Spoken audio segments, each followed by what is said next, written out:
wage joare mum, wage joare mum, wage joare mum, wage joare mum, wage joare mum, wage joare mum, wage joare mum, wage joare mum. Wage joare mum, wage joare mum, wage joare mum, wage joare mum.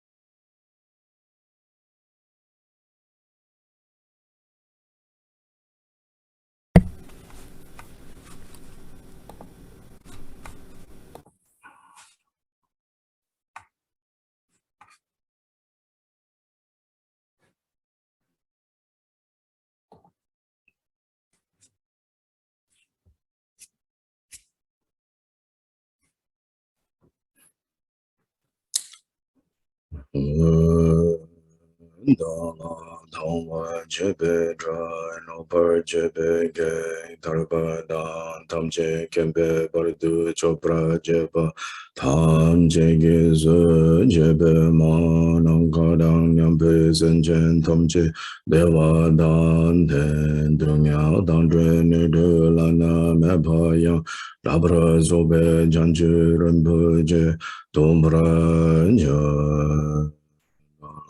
Dhamma jebe dra nobar jebe ge tarpa dang tam je gembe bardu jobra jeba tam je ge se jebe manang kadang nyampe senjen tam je dewa dan den dunya dan de ne de lana me pa yang dabra zobe janju rinpo je dobra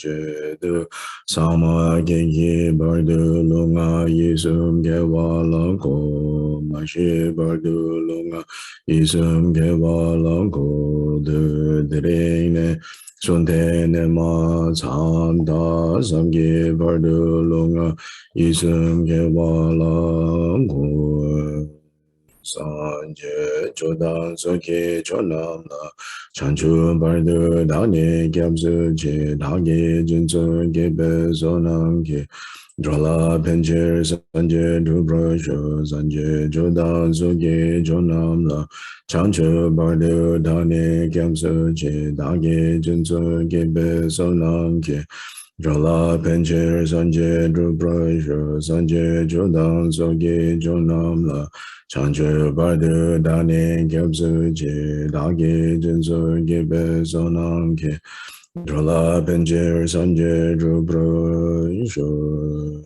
manang kada nyambe senchen tamche dewa dang dewe gendan dambra gyurje dunyao dang dunyao gi gyudan dewa gyurje dunyao mebe dewa dang me dewa gyurje Niring chadang nidang drawe tang nyam la nabra gyurje manang kadang nyambe senjen tamje dewa dang dewe gyudan dambra gyurje dungyao dang dungyao gi gyudan drawa gyurje dungyao mepe dewa dame drawa gyurje Niring chadang nidang drawe tang nyam la Nabra gyurje manang kadang nyampe senjen tamje dewa dang dewe gyundan dambra gyurje dunyao dang dunyao gi gyudang dewa gyurje dunyao mepe dewa dang me dewa gyurje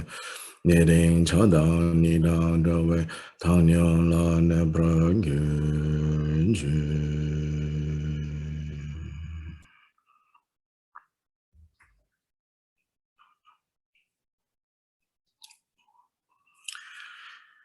all the worlds of the 10 directions reside Tathagatas of the 3 times. Before each of you lions among humans, I prostrate joyfully with body, speech, and mind.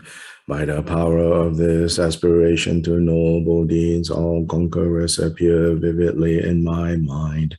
With as many bodies as there are atoms in all lands, I prostrate to all you conquerors. In each atom are Buddhas numberless as atoms, all in the midst of the heirs of the Buddhas. Thus I conceive of this Dharma Dhatu as completely filled with you conquerors in this way. With infinite oceans of praise and oceans of diverse melodies, I sing the excellent qualities of all you conquerors, and praise all of you gone to bliss with the best flowers and best garlands, best music, ointments, and excellent parasols, finest lamps, and superior incense. I offer to you conquerors with excellent garments and best fragrances, and sandalwood powder heap high as Mount Meru. All wondrous offerings perfectly arranged I offer to you conquerors. These vast and unequal offerings to each and every one of you conquerors, with the power of conviction and noble deeds, I prostrate and offer to all you conquerors all the harmful deeds that I have done with my body, speech, and mind. Under the power of desire, hatred, and ignorance, I confess each and every one of them. I rejoice in all the meritorious deeds of the conquerors in the 10 directions and the heirs of the Buddhas. Solitary realizers, hearers still in training and beyond, and all wandering beings. You who are lamps of the worlds of the 10 directions, who have unobstructedly attained Buddhahood through the stages of Bodhi. All you who are my protectors, please turn the unexhaled wheel of Dharma. With palms together, I earnestly beseech you who may intend to manifest final nirvana. Please remain for as many eons as there are atoms in the world, for the happiness and well-being of all wandering beings, whatever slight virtue that may have been gathered through prostrating, offering, confessing, rejoicing, requesting, and beseeching, I now dedicate to complete Bodhi.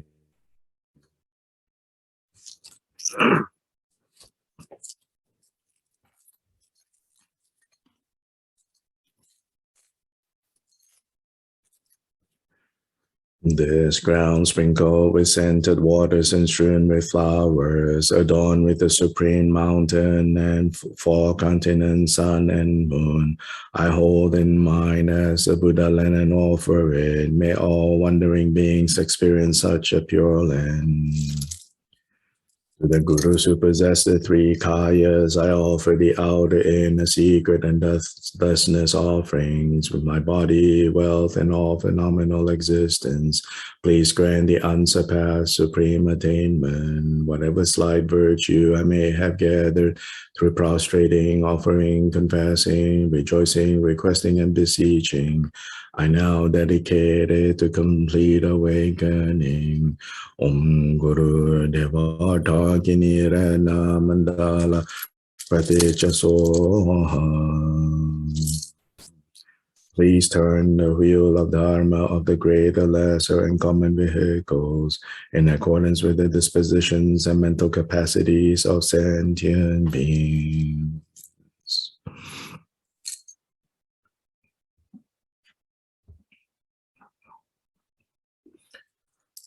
Namo Guru Dorje Chamadele Naro Dhamma Mida Pompa Dorje Dengum Karin Sunden Savela Mesha Sajula Magidam Chokyong La Sova Depsa Daji Chinje Lo Kya Peke Tope Samle Kya Tope Toso Kyong La Kya Sume Kya Vato Jecha Jiden Kumbu Shalom do the Dr. Sangyo Kyola Mejinjilo, Shitu Jin and Mupasan and Kansingo de Dobra Jingelo, Hong Jin Tonga Pamagesa Dombola. Yosen Jogging on the Bamanjunation should go to Gandamampu Gages and hard to get Jingelo Jishes of Guru Pemas, the Hong or Man Jogging Gipudan to Susanji Kunjung. Ransen Jogung on Suntonze, but Zawela Mesha Lazo one.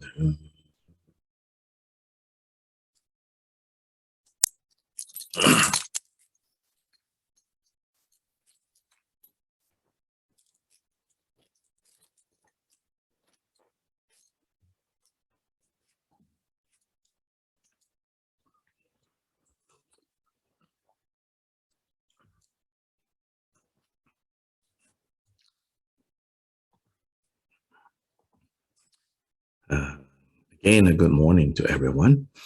I want to remind everyone, if you are listening to this in English, there is a resource, which is that a handful of volunteers have been working on editing the recordings so that now there are sound files that are available without pauses.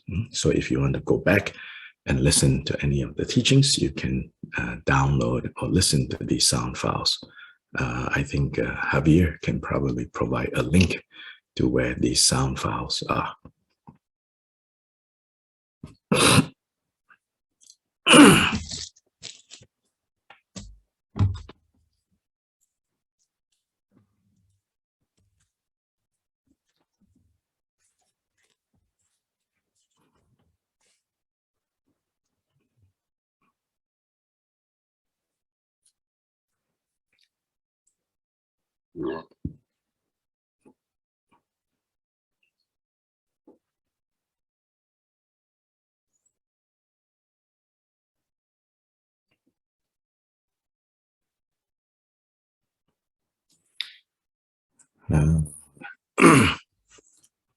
Let's see.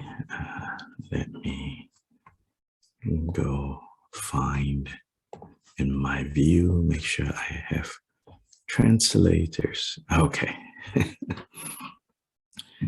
And then also, thank you to those of you who have messaged me to ask how I'm doing. Normally, if it was not COVID, I guess it's ridiculous to tell people, oh, I have a cold. It's just really a very small thing. It's just a cold. So don't be worried about that. I had to communicate to others that I have a cold because to explain why we're not meeting at the temple, in a way to kind of set us an example to others as well, because we say, you know, don't come to the temple even if you have a common cold, because other people will not know the nature of your cold and they might think, you know, you have COVID and you are still there. And so to set an example, even though I know mine is a common cold, I said, no, I will not go to the temple.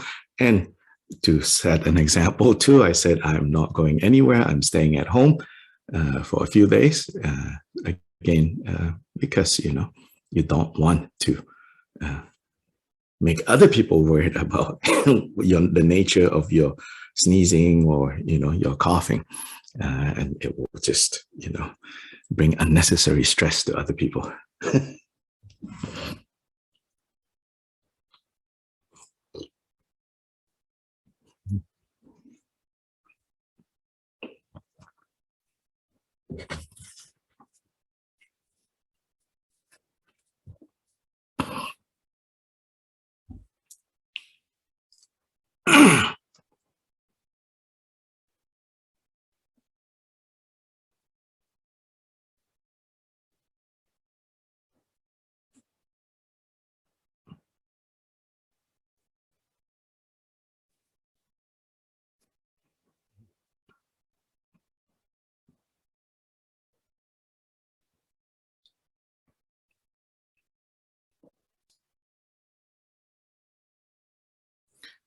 So especially, you know, we have, remember again, you know, like, oh, we have taken the Bodhisattva vow.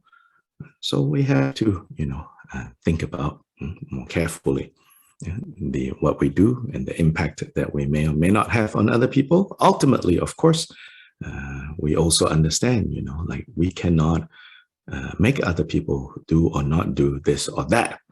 So that is always in the background, the fundamental understanding and not forgetting karma. So the fundamental understanding of karma is at the end, causes are created by individuals. Other individuals, other situations provide conditions, but causes are created by individuals, and therefore ripened results are experienced by those who create those causes. So that's always in the background. And then within that background, we also talk about something that is about how our actions may or may not then provide conditions for others to move in the direction of virtue or move in the direction of non-virtue. So that's when, right, particularly the Bodhisattva teachings bring into focus a more kind of next level of things.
And at this next level of things, especially, and then we have to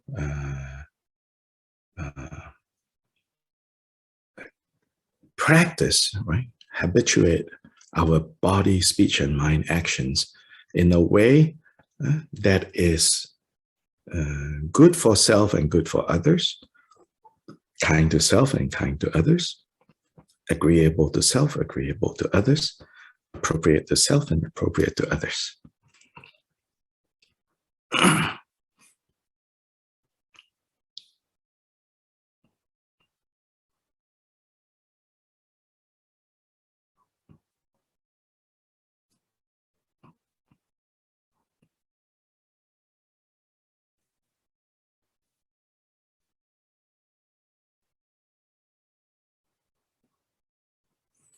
And so when we say good, we don't mean ordinary good, yeah? Because there's so many types of goods, right? When we say good, we mean like the final good, the good of waking up from the confusion of samsara. So that has to be the criterion of deciding, is it good for us or is it not good for us? Because there's also, right, good and bad informed by the poisons, the afflictive emotions. And we're not talking about that kind of good.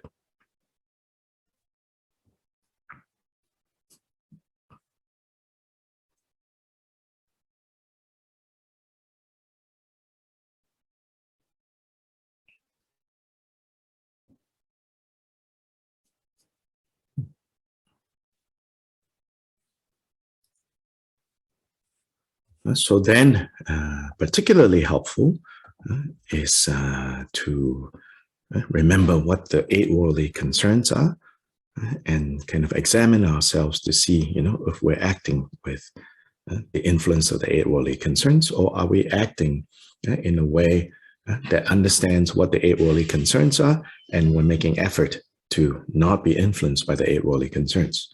Right now, of course, also don't be so hard on yourself. Right now, our actions in some way or another kind of influenced by the 8 worldly concerns, of course. But we bring awareness into situations so that we minimize the influence of the eight worldly concerns. So now our actions are often a mixed bag between, bodhicitta motivation, a little bit of that, eight worldly concerns, then ignorance, confusion. It's all mixed bag. That's the reality of where you and I probably are. Or maybe I should not speak for you. This is the reality of where I am. But what we have to do is to bring into this an awareness of the need to minimize the influence of the eight worldly concerns.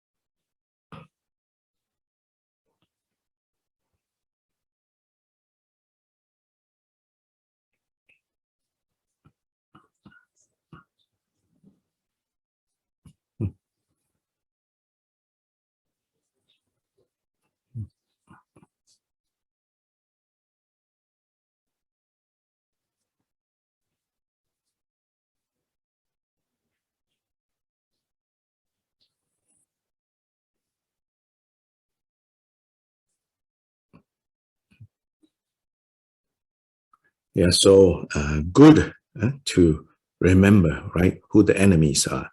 3 poisons, 8 worldly concerns.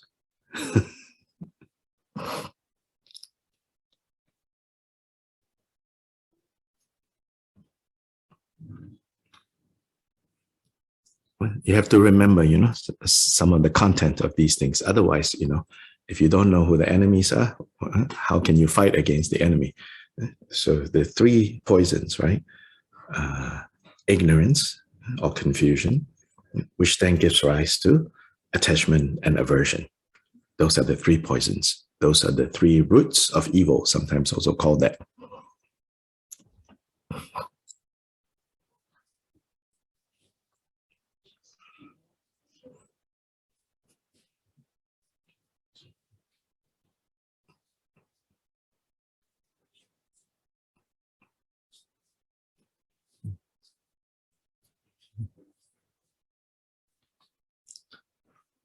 The 8 worldly concerns, 2 columns, right? So pleasure, gain, praise, and fame.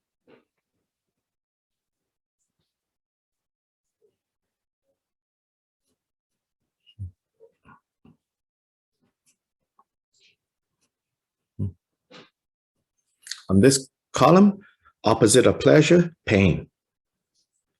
Opposite of gain, loss.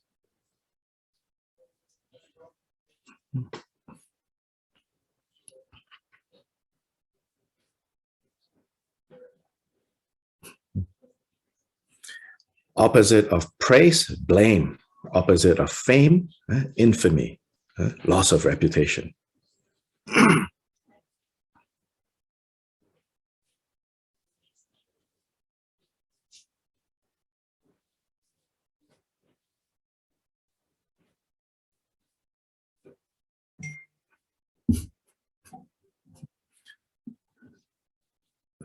So on this column, the desirables, we endlessly chasing. This column, the undesirables, we are endlessly running away from.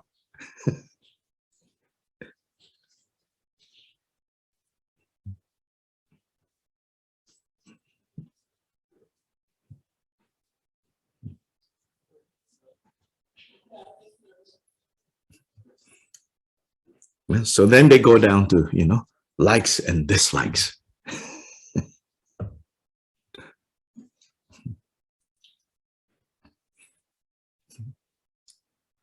Likes come from the root of attachment. Dislike comes from the root of aversion.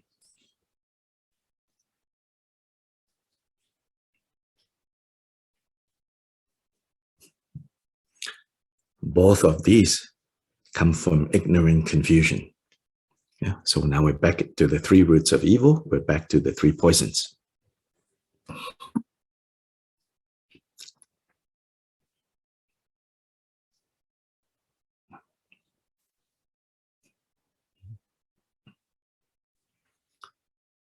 So these are the 8 worldly concerns, the 3 poisons. So the next thing, if you say, what are the things I should try to remember in my mind? Because Buddhism has produced so many lists, endless lists, right? And you might think that, oh my gosh, I have to memorize all these lists. Then often when we are confronted with this idea that I have to memorize all these lists, often what happens is we just totally give up. And then we don't want to even know any lists. Then we just do practices that are basically temporarily making us feel less triggered, less stressed, and temporarily giving us some sense of like, things are okay, things are okay. But they never give rise to wisdom, this kind of practice.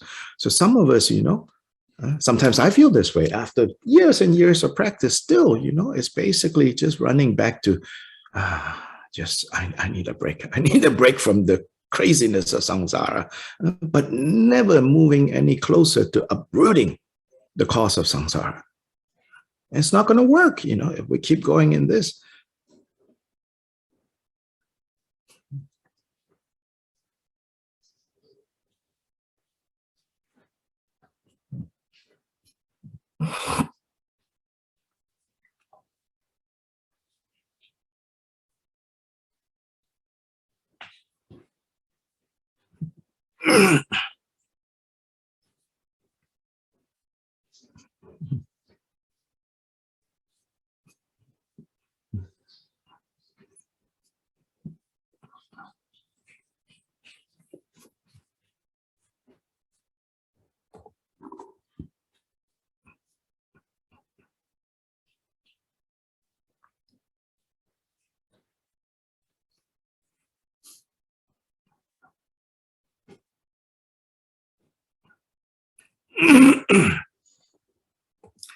So maybe as an exercise that can be helpful, you should think about what is the top 10 list of lists. What are the top 10 lists I should know very clearly? Then you have a goal to work on. Or maybe, start with like top 5 lists. Yeah. So I'll give you my top few of this list of 10. First, 3 poisons. Then the 8 worldly concerns.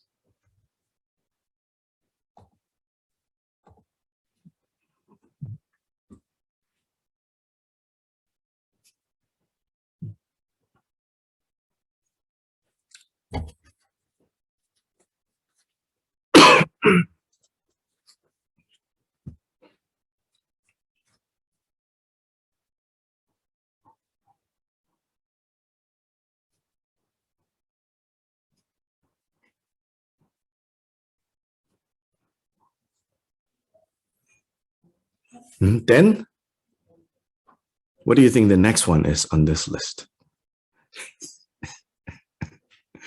You want 4, Judy. Not yet. I don't want 4 yet. 5. Oh, 5 what, Joyce? 5 near enemies. Oh, 5 near enemies. So yeah, that's possible. But I have something else. I'm thinking first I want to put on the 3rd of the top 10. Closely related to the 3 and the 8. So these are things to give up.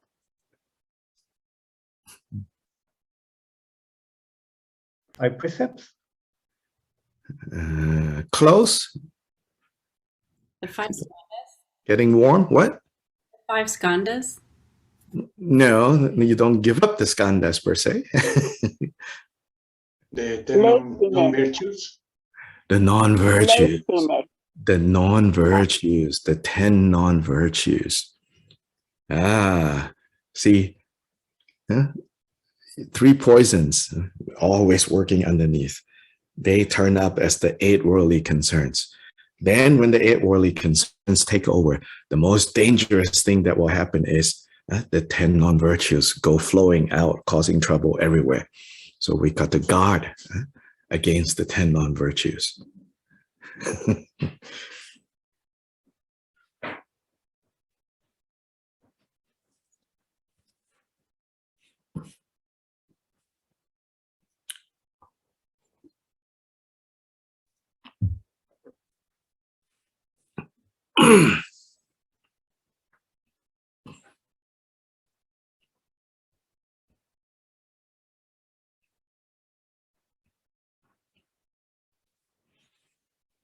So the 10 non-virtues, right?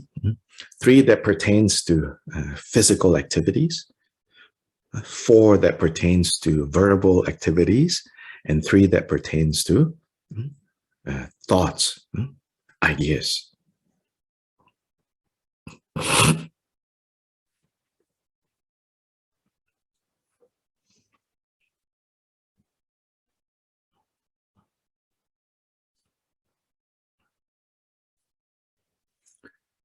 So killing, stealing, and adultery, the first 3 physical actions.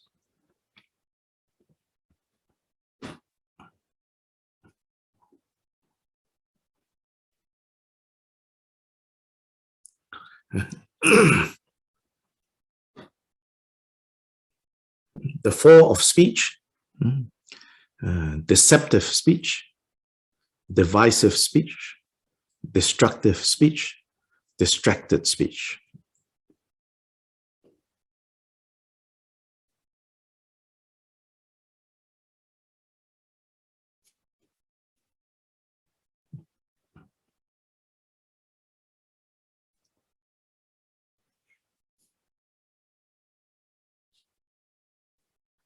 This is my my 4D for the speech in English, at least.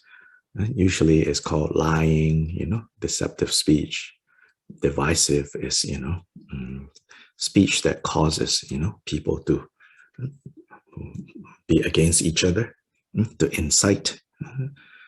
Then destructive means harsh, harsh with the intent, to hurt, to cause hurt. And the distracted speech is normally translated as mindless chatter, mindless speech, just blah, blah, blah, blah, blah, blah, blah.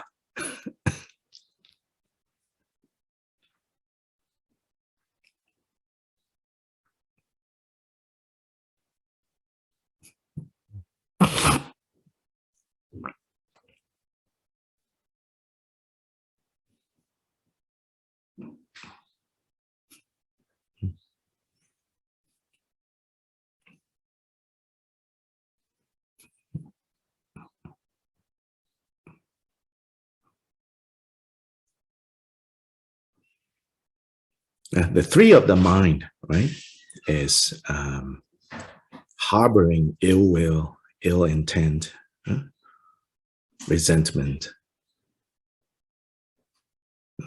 ill will is the first.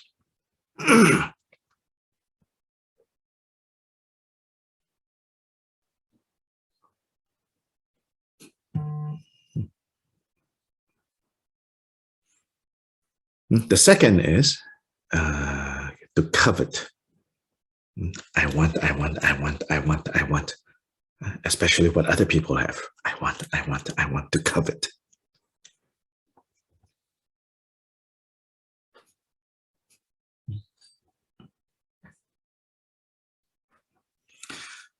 The final one is wrong view.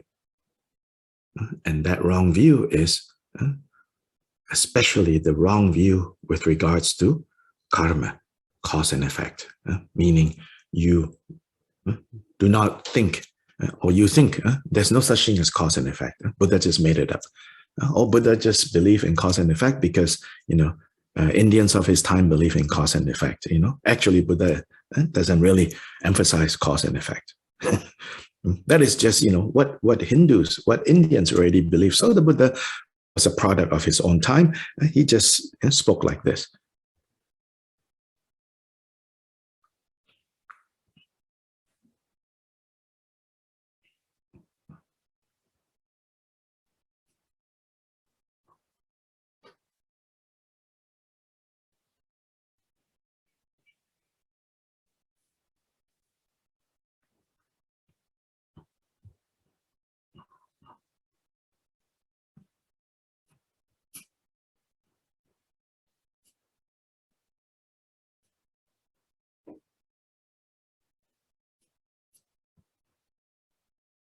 So all these are things to give up, to purify, to remove.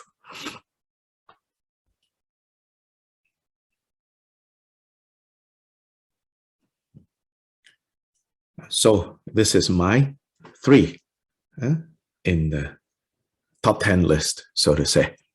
Yeah. So, maybe there's more.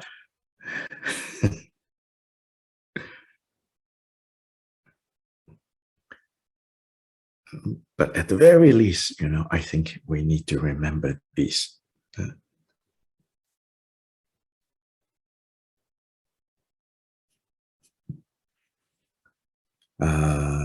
So first we need to know what we have to remove. Then we need to know what we have to cultivate.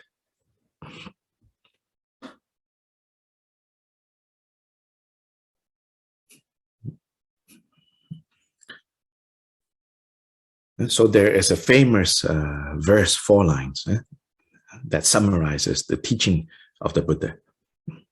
And so it says, not to engage in misdeeds, but to cultivate all virtues and to subdue the mind. This is the teaching of the Buddha. This is the teaching of all Buddhists.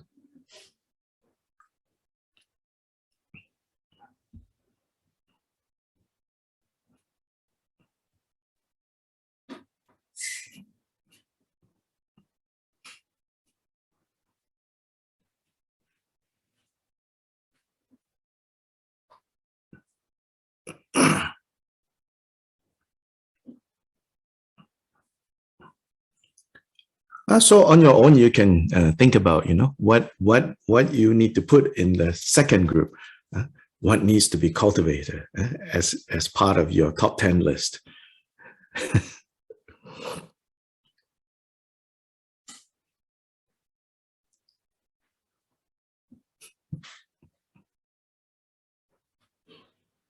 What are the virtues that need to be cultivated?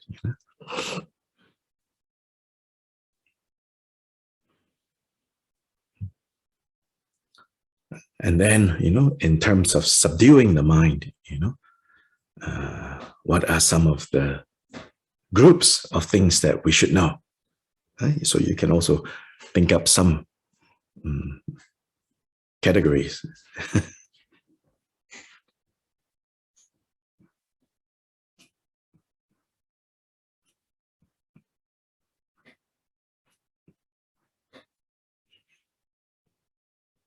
So then in this way, we have something more kind of like clear,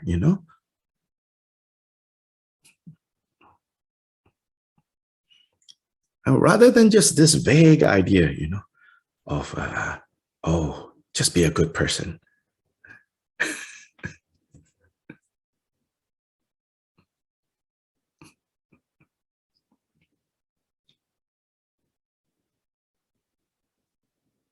Be a good person should come, right at the beginning, But don't just stay there.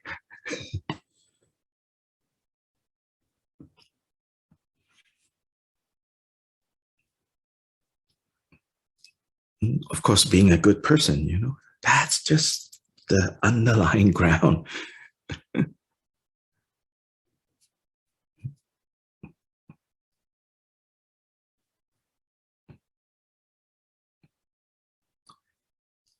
yeah, so any questions or comments?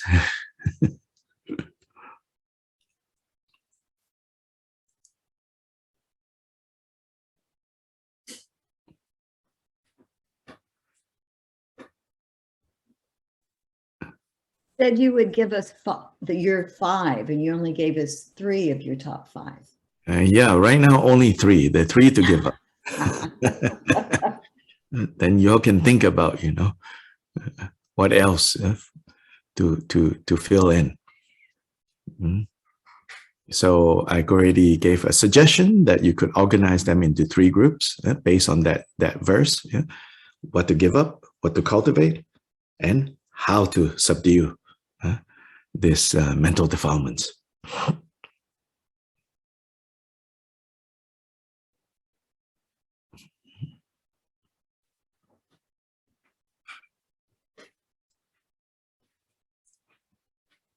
Yeah, so already, you know, like what to cultivate, you know, you have some ideas already, right? What to cultivate. So definitely the paramitas should be there, right? So maybe before the paramitas, there are other things. So you can think about that also, you know, or maybe not, you know, maybe you say, oh, what to cultivate is, for me right now, it's sufficient to remember the paramitas. Then just the paramitas. Don't try to reach the list of 10 for the sake of reaching 10.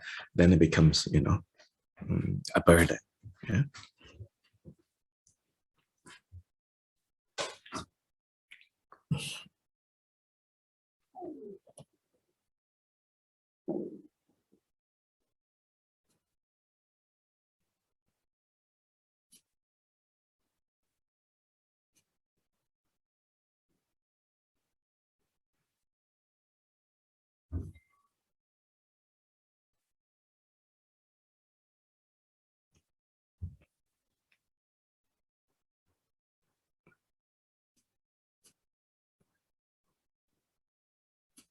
So I guess I would give you my list number 4 and 5 then.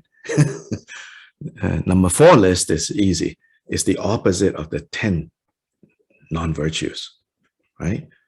It's one thing to abstain from killing, but to cultivate the corresponding virtue is to say, I will do things to support life.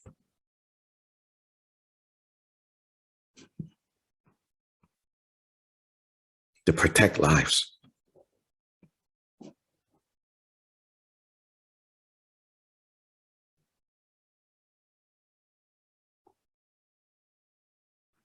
So then not stealing, you know, the opposite of that, which is to give.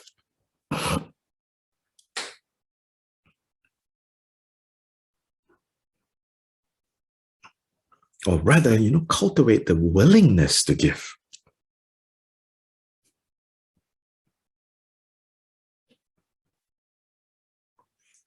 And so the opposite of the 10 non-virtues is the 10 virtues.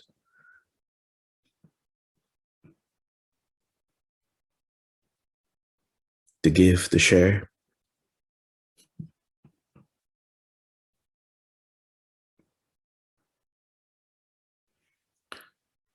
Yeah, then the 5th in this list will be the 6 paramitas.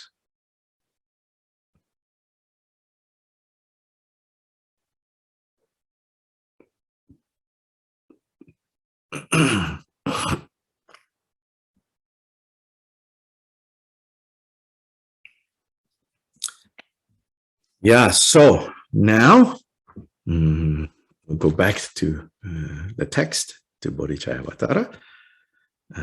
So last time we ended on stanza 16 of chapter 8, that says that we should think, we should relate to the world, to our people around us, like they are flowers and we are bees.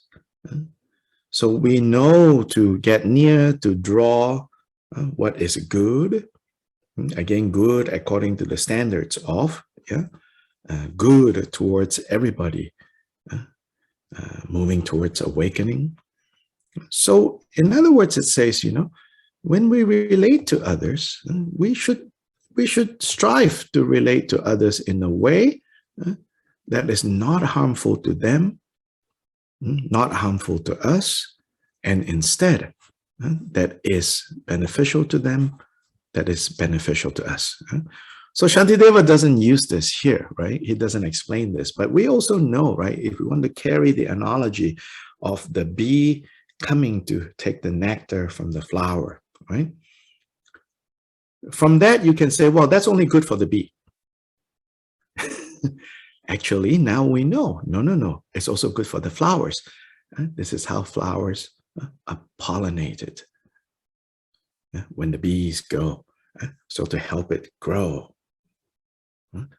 So we should conduct ourselves when we relate to others in a way that is good for others, good for us, in the ultimate meaningful way. And not, he says, and keep yourself from close familiarity. And again, like whether you want to take him so literally to become kind of distant from others, you have to see where you are, your capacity and where you are in your practice. But please don't fall into this extreme of thinking that you need to like force yourself, to be removed from others and become, as what we might say, emotionally unavailable and shut off. Then your practice becomes very claustrophobic, very tight. Then in the long run, not good for yourself, not good for anybody else.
Yeah, so the problem with the familiarity that he says you should avoid, it's not familiarity itself. It's what happens when that familiarity often it becomes really messy. Then it becomes really like attached. And then it becomes like, then you put pressure and expectations on others, others put pressure, expectations on you. Then it gets really,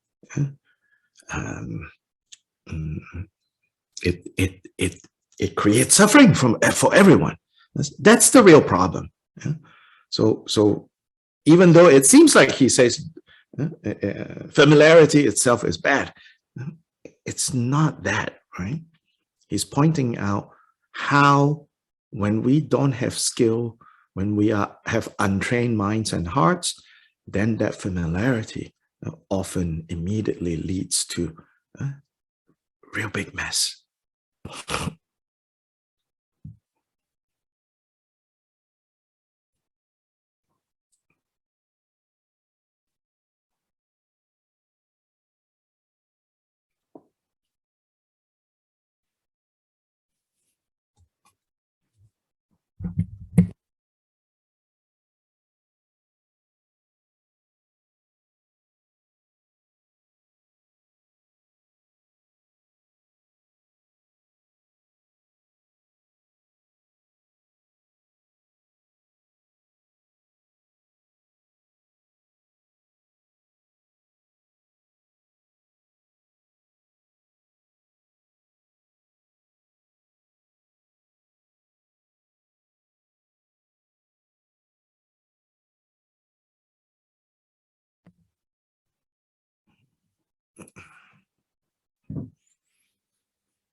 So now let's read from 17 to 24, which Khenpo Kunpel identifies as the section where Shantideva talks about giving up worldly gain, which is one of the two things to give up, right? First is giving up attachment to the people around us, attachment, entanglement. Then second is to give up being attached to worldly gains. Oh, I am rich and well respected. Lots of people take delight in me. Nourish such complacency, and later, after death, your fears will start. Indeed, O foolish and afflicted mind, you want and crave for all and everything.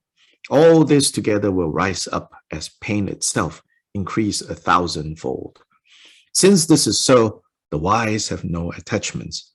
From such cravings, fear and anguish come. And fix this firmly in your understanding. All that may be wished for will by nature fade to nothing. For people may have gained great wealth of riches, enjoying reputation, sweet renown. But who can say where they have gone to now, with all the baggage of their gold and fame? Why should I be pleased when people praise me? Others there will be who scorn and criticize. And why despondent when I'm blamed, since there'll be others who think well of me? So many are the leanings and the wants of beings that even Buddha could not please them all. Of such a wretch as me, no need to speak. I'll give up such concerns with worldly things. People scorn the poor who have no wealth. They also criticize the rich who have it. What pleasure can derive from keeping company with people such as these, so difficult to please? In kindness, childish beings take no delight unless their own desires are satisfied. A childish person thus is no true friend. This the Tathagatas have declared.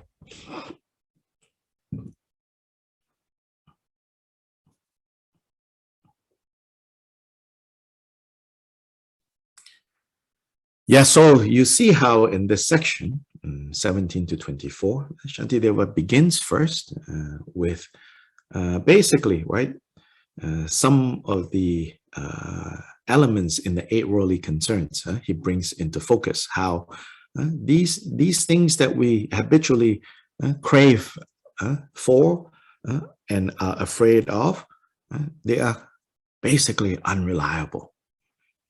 You cannot count on them.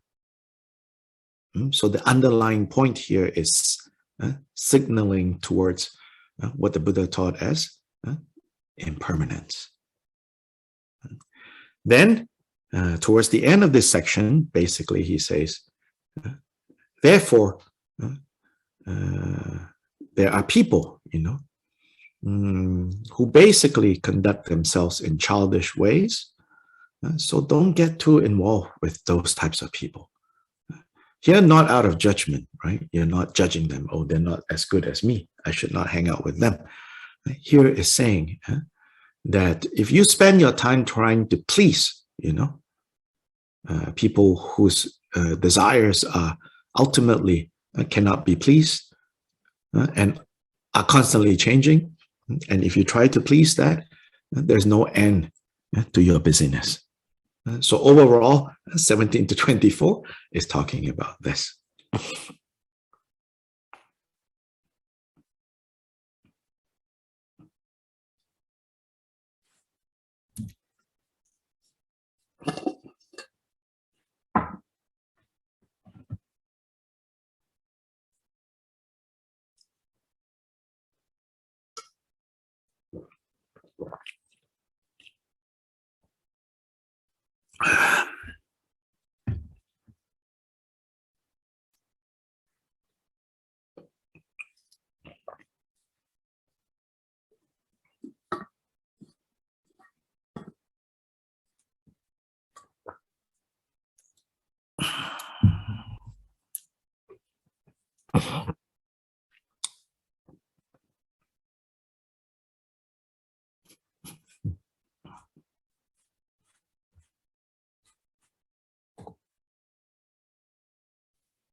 So 17, he says, you might have this feeling, oh, I'm rich and well respected. Lots of people take delight in me. Or whatever version of that, right? Oh, I'm healthy. I have a good life, I have so many friends. I have a family who loves me so much, things like that. He says, but don't get fooled. Here, don't get fooled doesn't mean your family is trying to fool you. This is just the nature of deceptive appearances of samsara, right? He says, don't encourage such complacency because later, after death, your fears will start, right? So yes, on the surface, he's talking about after death because, again, his audience generally all understand and accept that death is not the end of things. After that, there will be the next life. And if in this life, you're so focused on affairs of this life, even creating a lot of non-virtues to satisfy the demands of this life, and then after this life, a lot of suffering is going to come. Now, you can say, I don't know about this whole, next life business. Then how you can understand this section is after death is talking about when the good conditions that you're enjoying right now, how can you be so sure these conditions will continue? And when these conditions are no longer there, then what? Fear. So when we have any signs that our body is falling apart, that we might have some kind of disease, no matter how much money you have before, and no matter how much good health you think you have up until this point, everything gets thrown into turmoil. So 17 is also talking about that. It doesn't need to be only about, oh, when I die, I might go to the hell realms. When I die, I might go to the hungry ghost realm. Or when in the bardo, I might see very terrifying things. Yes, Shantideva's immediate audience probably immediately think of that. But also, before that kind of death, many, many different deaths can occur to the good conditions that we currently enjoy and take for granted that they will always be there.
Indeed, O foolish and afflicted mind, stanza 18, you want and crave for all and everything, but all of this together will rise up as pain itself increase 1,000-fold. So here, right, Shantideva is pointing first to how unreliable, which is the meaning of impermanence, how unreliable all these compounded conditions are. Compounded means conditions that don't stand by themselves. In order for them to be there, so many other things have to be there. And in order for all those so many things to be there, so many other things have to be there. Right? If you really think about it, right? So many uncertain conditions have to conspire together for us to enjoy whatever it is that we enjoy. Yeah? Now, unlike our, kind of more modern, right now, secular, sometimes presentation of the Dharma, and that says, oh, then just enjoy the pleasure that is passing. Actually, that's a little dangerous, okay? Because each time we enjoy the pleasure, even if we can let it go, are we really letting it go? Or are we conditioning the mind to be addicted to this pleasurable feeling? So in fact, Shantideva, I think, will disagree and say, no, no, no, no. In the face of understanding the truth of impermanence and the truth of compounded phenomena, it's not, enjoy all the ephemeral pleasures that you can enjoy. In fact, it is, and this is, I would say, the Buddha's teaching too, it's not that. It's to not let enjoyment or happiness be tied to unreliable things.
As long as we are, as long as our enjoyments and our pleasures and our, happiness is still tied to things and things that are necessarily unreliable, compounded, we will never find true satisfaction.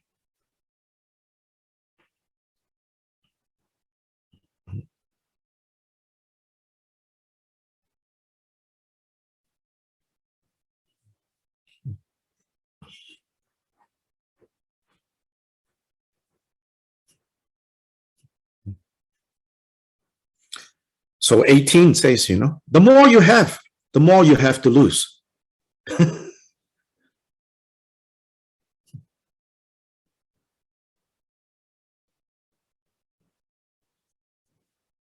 And so, Batra Rinpoche, in the words of my perfect teacher, that Ngondro teachings, said, in the context of Tibetans, he said, when you have one yak, the animal, you have the suffering of one yak. When you have 100 yaks, you have the suffering of 100 yaks.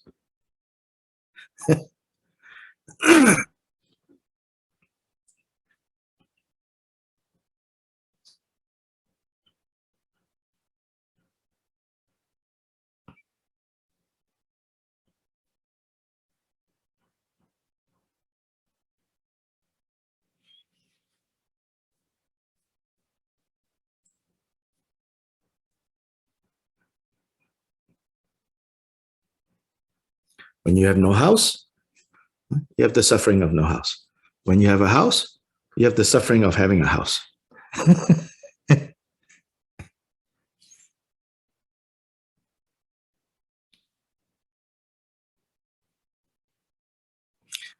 When you're single, you have the suffering of being single. When you're coupled, and in some cases tripled, you have the suffering of being coupled or tripled or quadrupled, whatever combination you like.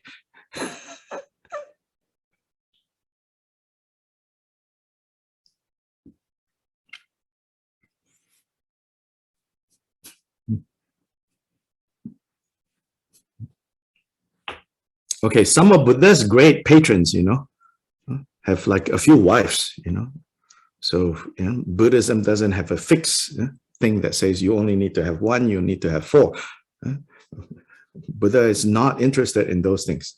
He just says, you have one, you have suffering of one. You have two, you have suffering of two. You have three, you have suffering of three. So, in order to be free from suffering, it is also not necessarily that you just mindlessly push all these things away. Whatever that has no wisdom, no clear seeing, even if you physically go through that, push it all aside, it's not going to help. Freedom from suffering comes from clear seeing, from understanding.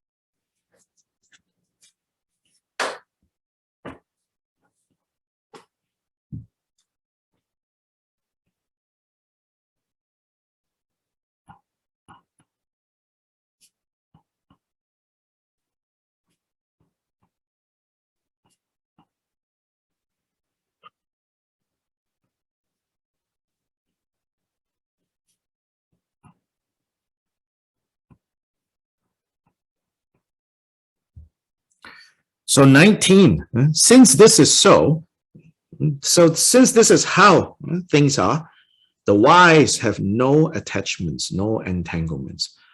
From such cravings, fear and anguish come.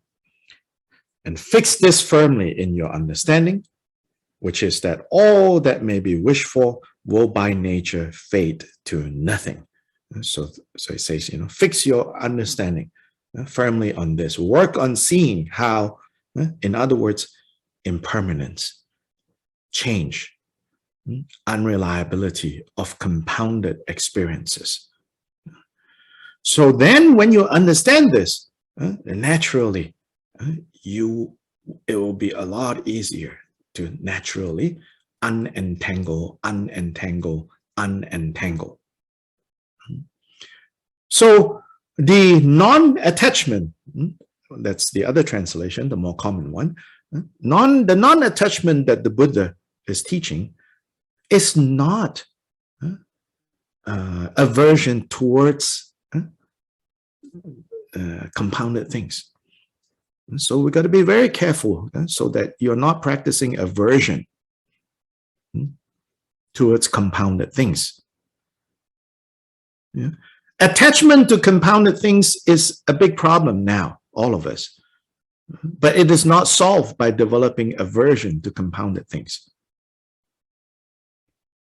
It can only be solved by developing knowledge about the nature of things.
No doubt in the general style, in the general kind of temperature, so to say, of the Buddha's teachings, there is this kind of sense of like, aversion towards the confusions of samsara. Like if we talk about revulsion towards samsara, to be repulsed by the undesirable characteristics of samsara.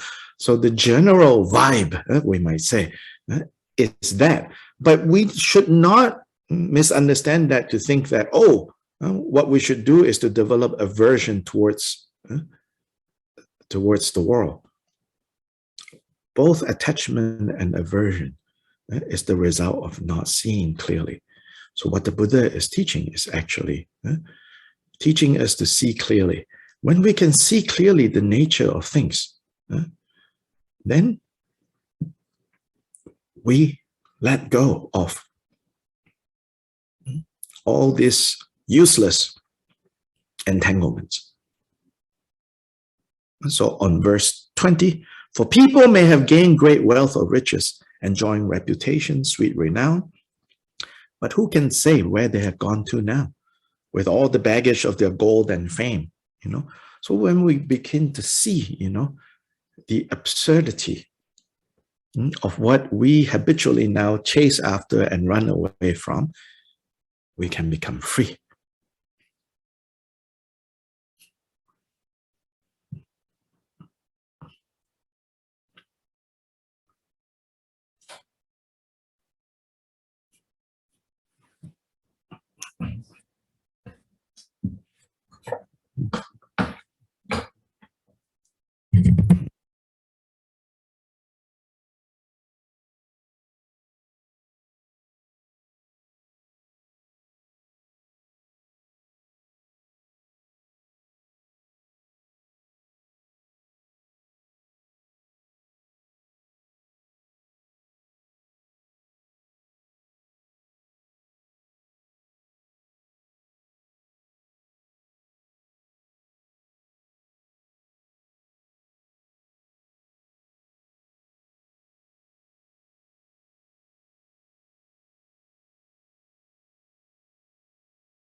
Let's take a quick break.